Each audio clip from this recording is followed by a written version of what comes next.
Bonjour à tous, c'est Frenzo et vous êtes les bienvenus sur ma chaîne. Aujourd'hui dans cette nouvelle vidéo livre, je vais vous parler du roman Le meilleur des sept de Vincent Bayard, alors restez avec moi.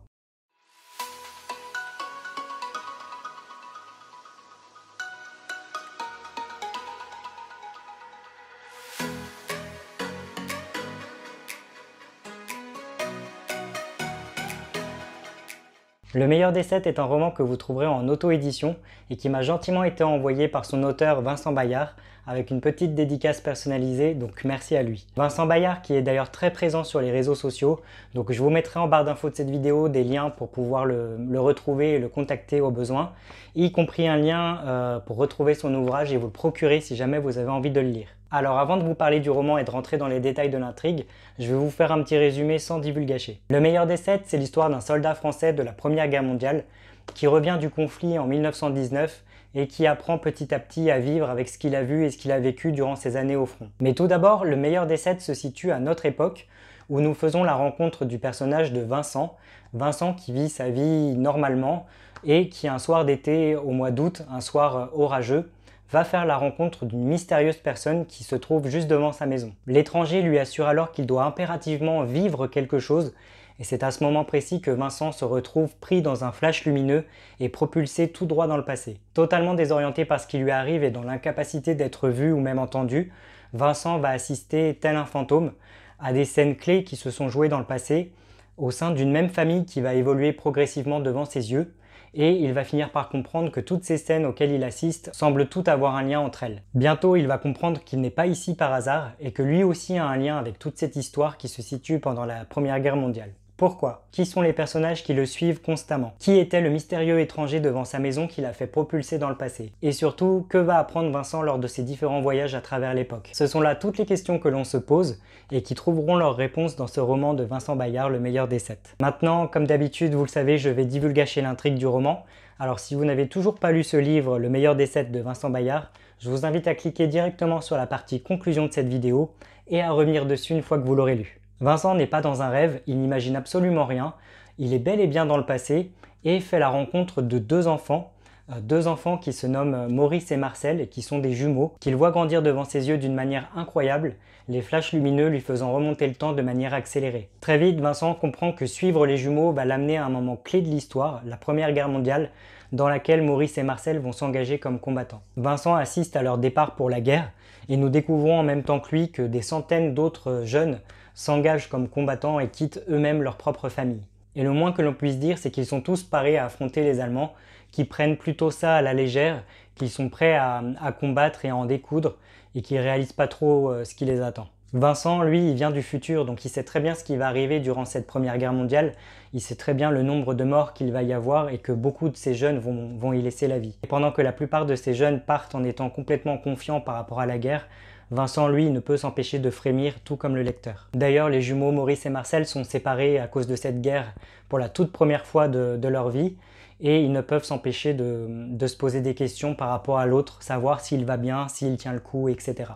Et nous, en tant que lecteurs, on commence vraiment à avoir beaucoup de peine pour ces deux personnages qui partent à la guerre en étant aussi jeunes et en étant aussi peu préparés psychologiquement à ce qui les attend. Car s'il y a bien un fait historique qui est vraiment marquant par rapport à la Première Guerre mondiale, c'est le nombre de morts qu'elle a causé, le nombre de familles endeuillées qui n'ont jamais revu leur garçon revenir à la maison. Et à partir du moment où cette réalité va commencer à frapper peu à peu la famille des jumeaux et les jumeaux en question, Maurice et Marcel, alors le récit va prendre une tournure beaucoup plus dramatique et beaucoup plus intense. Et Vincent, qui assiste à ça sous forme astrale, tel un fantôme qui ne peut être ni vu ni entendu, est bien conscient de l'horreur qui va se produire sous ses yeux, et ce, en étant totalement impuissant, tout comme le lecteur qui est à ses côtés. Et ce qu'on peut dire, c'est que c'est terriblement bien trouvé au niveau de la narration, c'est terriblement efficace, vraiment angoissant, on est vraiment plongé aux côtés de Vincent et à côté de ces deux jumeaux qui s'engagent dans la guerre, et on est vraiment impliqué dans le récit, qu'on le veuille ou non.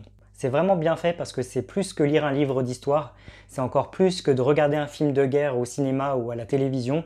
On fait vraiment partie intégrante de l'histoire, on est vraiment immergé dedans. On en fait partie mais d'une manière vraiment nouvelle, vraiment différente, et c'est vraiment bien trouvé. Donc, en passant, bravo à l'auteur pour cette formidable idée de narration. L'histoire se poursuit donc peu à peu, on assiste du coup au premier combat contre les Allemands, et malheureusement arrive le moment où l'un des jumeaux finit par y laisser la vie, Il s'agit de Maurice. Maurice qui finit par tomber au combat devant les yeux de son frère jumeau Marcel et devant Vincent et nous, pauvres lecteurs. Évidemment, Marcel n'accepte pas la mort de son frère jumeau Maurice. Il ne réalise pas vraiment que celui-ci est mort aussi rapidement devant ses yeux. Un petit peu comme Vincent qui a du mal à digérer l'info, étant donné qu'il est propulsé dans le passé à plusieurs reprises, qu'il a assisté à l'enfance, l'adolescence de ses jumeaux, il s'est attaché à Marcel et Maurice, et le fait d'avoir perdu Maurice, ça a un impact aussi sur Vincent, qui a l'impression d'avoir perdu un proche. Mais Vincent n'a pas du tout le temps de se reposer sur ses lauriers durant ce récit. Il a à peine le temps de faire face à la mort de Maurice et au chagrin de Marcel qu'il est déjà propulsé dans d'autres flashs dans le passé. Ce qui l'amène 1 an après la mort de Maurice, il retrouve Marcel 1 an après qu'il ait perdu son frère. Marcel, qui 1 an après la mort de son frère se sent plus seul que jamais, il n'écrit pratiquement plus à sa famille, il continue d'avoir son rôle dans une guerre qui ne semble jamais en finir. Et c'est alors qu'en plein milieu d'une conversation avec le personnage de Léon, que nous découvrons la vérité derrière le titre de l'ouvrage Le meilleur des 7. Le meilleur des 7, c'est une expression qui était utilisée par le père de Marcel et de Maurice, et qui disait souvent à Marcel qu'il était le meilleur des 7. Le meilleur des 7 étant le meilleur des membres de la famille, car ils étaient 7 à la base et qu'ils ne le sont plus depuis que Maurice est mort. Malgré tout, l'expression finit par rester et elle est quand même réutilisée de temps en temps. Vincent s'interroge d'ailleurs régulièrement sur cette phrase « le meilleur des 7 ». Il veut vraiment savoir à qui elle était réellement destinée. Est-ce que le père disait ça pour son fils Marcel? Est-ce qu'il disait ça pour son fils Maurice? Vincent a vraiment envie d'en découvrir plus sur cette expression qui circule dans cette famille. En attendant, la guerre prend enfin fin et l'armistice est signé. Ce qui fait qu'en tout, Marcel aura passé 5 années de sa vie en guerre. Et le pauvre homme aspire qu'à une seule chose, rentrer chez lui. Mais malheureusement, il va devoir attendre quelques mois avant de pouvoir rentrer à la maison, étant donné que la démobilisation prend du temps. On réalise alors qu'ils sont des millions d'hommes à devoir être démobilisés, qu'ils sont des millions à vouloir enfin rentrer chez eux et que ça va prendre énormément de temps pour les faire justement regagner leur domicile en sachant que la menace allemande plane toujours au-dessus de leur tête. Du coup, malgré la démobilisation, tout le monde reste plus ou moins à l'affût. Et en attendant, Marcel est envoyé ici et là pour divers tâches manuelles. 7 ans. 7 ans. C'est le nombre d'années que Marcel aura attendu entre le début de la guerre dans laquelle il s'est engagé et la démobilisation pour enfin rentrer chez lui. Et quand ça se produit enfin qu'il a l'autorisation de regagner son domicile, le personnage peine à y croire. Au passage, Vincent et le lecteur sont complètement émus pour lui et ça se comprend. Mais le retour chez soi est un bonheur furtif. La guerre a en effet laissé des traces en Marcel et dans tous ces hommes qui sont partis au front. Entre crise d'angoisse, cauchemars et peur constante, les hommes rentrés chez eux ne sont plus que les ombres d'eux-mêmes. Ils ont été détruits et à jamais traumatisés par ce qu'ils ont vu et par ce qu'ils ont vécu durant toute cette guerre, y compris par tout ce qu'ils ont perdu. Marcel fait partie de ces hommes qui sont de retour chez eux en étant complètement traumatisés et Vincent le comprend mieux que personne. Vincent qui s'interroge également sur un petit garçon blondinet aux yeux bleus qu'il croise régulièrement lors de ses flashs dans le passé et ce depuis le début du roman. Un petit garçon qui passe son temps à jouer dans un champ et qui semble être la clé de toute cette mystérieuse histoire. Mais à chaque fois que Vincent tente de lui parler, il n'arrive pas à aller jusqu'au bout de ses questions, il est tout de suite emporté par un flash lumineux dans une autre scène. Des scènes qui durent de moins en moins longtemps, comme je le disais, et dans lesquelles Vincent découvre Marcel plusieurs années après la guerre. Et il découvre que Marcel se remet peu à peu de la guerre, qu'il se remet peu à peu de ses traumatismes, et que l'homme finit par faire une rencontre qui va être très importante dans sa vie. Il va en effet rencontrer une jeune femme qui s'appelle Elisabeth, et dont il va très vite tomber amoureux. Vincent assiste alors très furtivement à l'union sacrée de ces deux personnages avant d'être replongé dans un nouveau flash lumineux. Il retrouve alors Marcel qui est âgé de 36 ans, si je dis pas de bêtises, et qui malheureusement a perdu son premier enfant, un petit garçon qui est mort à l'âge d'1 an d'une grave maladie. Sa femme Elisabeth peine à s'en remettre, lui-même également a du mal à faire face à ce destin un petit peu horrible qui semble s'acharner sur cette famille, et il s'enfonce de plus en plus dans l'alcool pour chasser ses problèmes. Aux grandes dames de Vincent, qui encore une fois assiste à tout ça en étant totalement impuissant. Un autre bond dans le temps nous fait découvrir Marcel un petit peu plus vieux, mais légèrement plus heureux de vivre. En effet, l'homme a eu 2 autres enfants et sa femme semble aller beaucoup mieux. Le couple reste très fatigué, ils ont du mal à joindre les deux bouts mais ils tiennent le coup. Cependant, on apprend qu'Hitler fait des siennes et que la menace gronde sur l'éventualité d'une seconde guerre. Marcel, Elisabeth et leurs enfants sont d'ailleurs à un moment donné, dans une des scènes, obligés de laisser le café dans lequel ils travaillent à des Allemands qui le réquisitionnent, et ce, sans avoir leur mot à dire. Heureusement, malgré les péripéties, Marcel arrive toujours à s'en sortir, lui et sa famille, ils arrivent toujours à s'en sortir, au grand bonheur de Vincent et du lecteur. Et à un moment donné, nous assistons à la fin du personnage de Marcel, nous assistons tristement à sa mort. Vincent arrive à un stade où c'est la fin de l'histoire et où il va retrouver le mystérieux messager qui lui a fait vivre tous ses bons dans le temps auprès de Marcel et Maurice. Et celui-ci lui révèle alors qu'il est sur le point d'avoir toutes les réponses à ses questions. Et ce, juste avant de disparaître une bonne fois pour toutes. Alors, qui était ce mystérieux étranger? Est-ce que c'était Dieu? Est-ce que c'était Marcel? Est-ce que c'était Maurice? Ou un messager, tout simplement? Je crois que Vincent Bayard ne répond pas littéralement à cette question, il laisse planer le suspense, et c'est tout simplement très bien comme ça. Vincent, qui lors de son dernier flash dans le passé se retrouve 25 ans en arrière, où il découvre le cimetière de la famille de Marcel, où ils sont tous enterrés les uns à côté des autres. Il retrouve alors le petit garçon blond aux yeux bleus qui est un descendant de la famille de Marcel et qui continue de jouer à côté de ce champ depuis le tout début de cette histoire, comme à chaque fois que Vincent est projeté dans le passé et qu'il tombe sur lui.